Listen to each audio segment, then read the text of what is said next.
My name is Tracey Lindberg. I'm the author of The Cree Word for Love. The Cree Word for Love is a book that's divided by art and by word. Um, it's an interrogation, investigation, discussion of a statement from an elder that I heard that there is no word in our language, in the Cree language, for that approximation of Western romanticized love. And I thought that couldn't possibly be true. So, with that in mind, I thought about it for a number of years and then went out to George Littlechild's house and asked him if he wanted to write a book about love. He originally said no. That it's been done before. And I said, it hasn't been done like this before. And what I did was go through his catalog and choose a number of artful pieces that I thought represented different kinds of love, interspecial, uh, gendered, intercultural, uh, most loves that you can think of, and included those.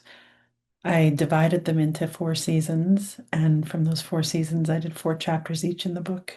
And there's spring, summer, fall, and winter. And the piece I'm going to read to you today, a part of it comes from summer, and it's called 10 Times When I Knew I Was Beautiful. We are 15 and 14, sunbathing in 25-degree northern Saskatchewan weather. We have sun in our hair, which will make hers blonde and mine orange. I won't know about whiteness and white supremacy and beauty standards for a decade or so. Laughing at our lumps and imperfections, pointing out scars and scabs, my stomach hurts so bad from laughing so hard and so long. An older woman walks up to us on the stony beach, and I think she's going to tell us to shut up. She leans over to our mess of spit sunflower seeds, Fresca bottles, and suntan oil and says something that cannot be made out over the boats and music haunting Tobin Lake. Remember this day, she gestures at us. How happy and confident you are. Hold on to this. We stare, probably stupidly, at her. One of us says, okay, in disbelief at her moxie. That moxie, we will learn, is beautiful, teaching us to remember happiness as beautiful. Learning that this confidence, this gorgeous and peeling laughter, happiness exists and belongs to us is beautiful.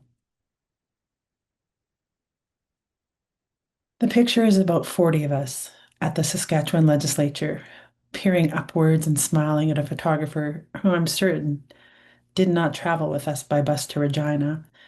We are in grade 5, and I have a bowl cut that my mom has fashioned without an actual vessel. My hair is sleek and shiny, my smile bright and wide.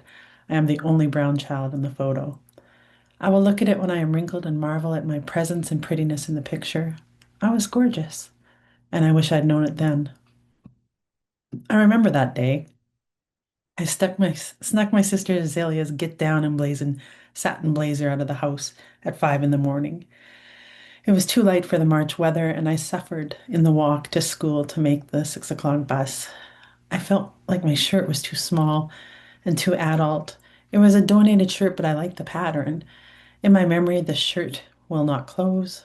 I'm experiencing a new to me bout with body odor, and I have too tight blue jeans on. As a woman, I am struck by how lovely I appear. I had thought of myself as hugely obese, and woman me is stunned to see that I am normal sized and beautiful.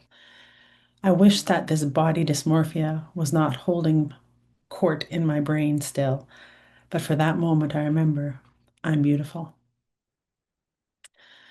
Me and my girlfriends, until 16, it was always boys. At 17 until now, in my 20s, always girls, are drinking at a bar in Saskatoon. It's called the Texas Tea, and if you know, you know.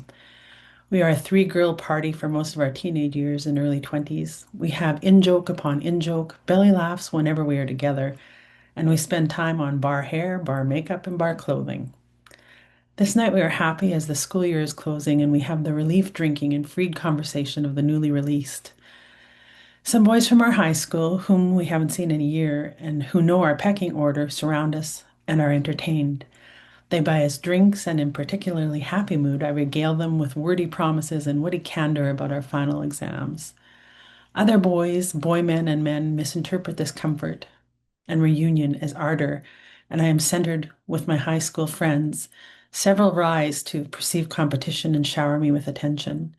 I know at that moment I feel and am beautiful, and the world responds with attention. There will be other days when I am quietly lovely, but on that evening, noisily beautiful abounded. He is the first person I love, and because I'm a slow learner, he is also the first person I sleep with. We have a few weeks before we are intimate, and we spend them wrestling, word wrangling, and hugging out of the blue. One night in the wrestle, he has me pinned down and says, "Oh, I didn't notice those scars on your face before." I tell him my sister made them and that she has similar ones on her face from girlhood fights and fingernails and hair pulling. When she dies at 50, her scars are still visible. When I am 50, I look to find mine and see them faintly. We are beautifully marked for life by each other. Thanks for listening.